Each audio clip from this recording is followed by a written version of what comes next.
Bonjour à tous, c'est Marie Petitpas, votre sexologue et coach en sexualité de Cœur et Corps. Aujourd'hui, je voulais parler avec vous d'éjaculation prématurée. Déjà, il faut savoir que l'éjaculation prématurée, c'est le trouble sexuel le plus répandu. En fonction des études, on considère que ça touche entre un homme sur 5 et un homme sur 3, et que plus de 50% des hommes souhaiteraient pouvoir faire durer la pénétration plus longtemps, pouvoir retarder le moment de l'éjaculation. Donc c'est vraiment un trouble qui est très répandu. En tout cas, un problème qui touche beaucoup d'hommes et qui vous a certainement tous touché un jour dans votre vie. Déjà, qu'est-ce que c'est? À partir de quel moment on parle d'éjaculation prématurée?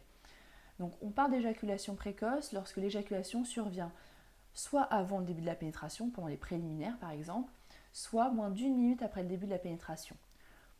Pour qu'on qualifie ça de trouble sexuel, il faut que ça soit quelque chose de récurrent et que ça cause une détresse chez la personne. Qu'est-ce qui diffère entre un homme qui souffre d'éjaculation prématurée et un homme qui sait faire durer la pénétration longtemps?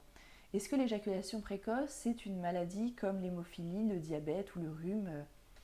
Eh bien non. En fait, il n'y a pas de différence entre un homme éjaculateur précoce et un homme qui sait faire durer la pénétration longtemps. Il n'y a pas de différence physiologique entre les deux.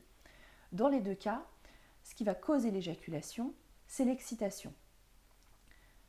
Dans un cas, l'excitation va être gérée correctement, l'homme va sentir naturellement son niveau d'excitation et va savoir le faire redescendre quand il approche du point de non-retour.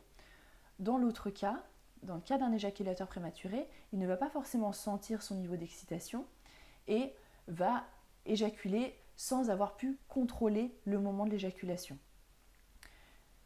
Comme il y a des personnes qui sont plus douées en dessin, en mécanique, il y a des personnes qui vont être plus douées naturellement pour contrôler, pour sentir leur niveau d'excitation.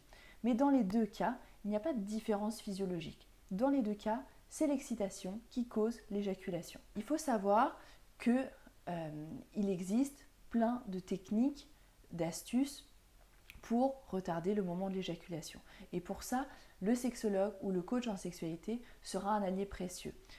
Avec un peu de persévérance, les bons conseils et les bonnes astuces, vous allez pouvoir apprendre à gérer votre niveau d'excitation, apprendre les bonnes techniques pour le faire redescendre lorsqu'il devient trop haut, lorsque vous approchez du point de non-retour, et ainsi pouvoir faire durer la pénétration beaucoup plus longtemps et enfin laisser ce qualificatif d'éjaculateur précoce derrière vous. Voilà, j'espère que cette vidéo vous a intéressé, qu'elle vous a apporté quelques éléments. N'hésitez pas à vous abonner juste en bas pour suivre mes prochaines vidéos. Et je vous dis à très bientôt.